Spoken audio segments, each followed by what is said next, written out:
Alrighty, so Mackenzie Delph here. Hello. First of all, I apologize for the terrible lighting in my apartment. I live in upstate New York and it is currently cloudy and snowing, so the light is not great anywhere.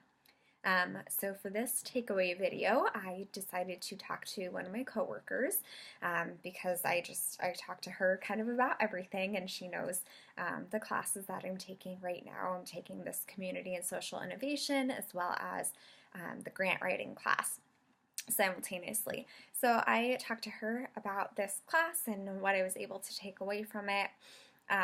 This course was not at all what I was expecting it to be. I was really excited for it.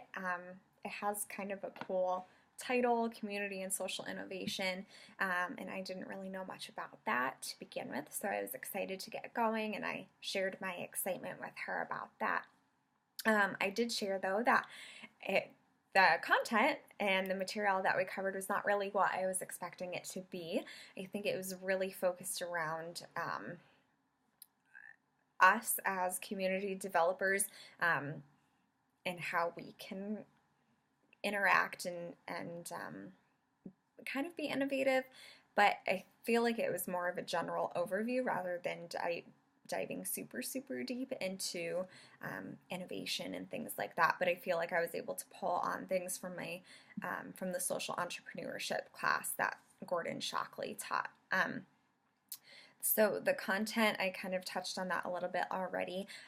I think the biggest takeaways as far as content that I discussed with my coworker Heidi was that really listening to verbal cues, nonverbal cues, body language is really so important in every setting, whether you're trying to work on asset-based community development or you're in the workplace.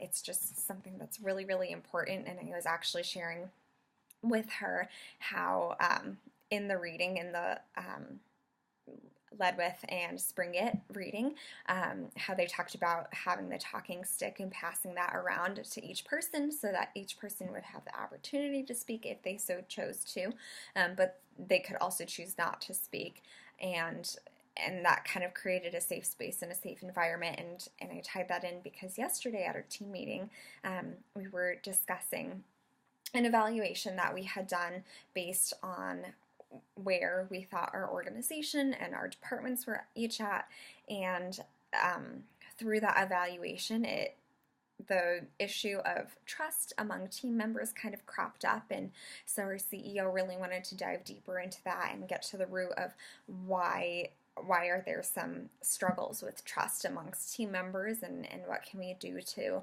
kind of eradicate those issues.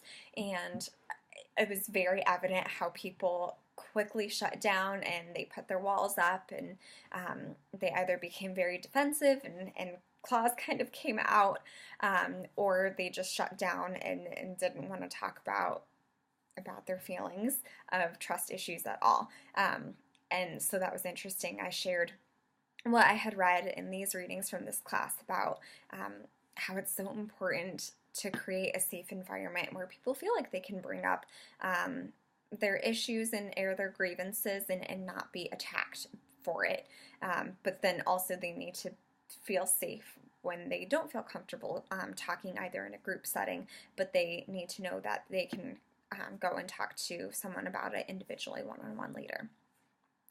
The design of the class for me was a little wonky. I'm very structured, and I live by my agenda, so I did write out all the due dates in there at the beginning of the semester, but I felt like it was hard to keep track of everything because it wasn't, okay, every Saturday night the module is due, or all of the assignments in one module are correlating to 1 week. So the design of that was a little difficult for me to follow and stay on top of, especially with full-time work and taking another class, but I feel like I stayed with it pretty well.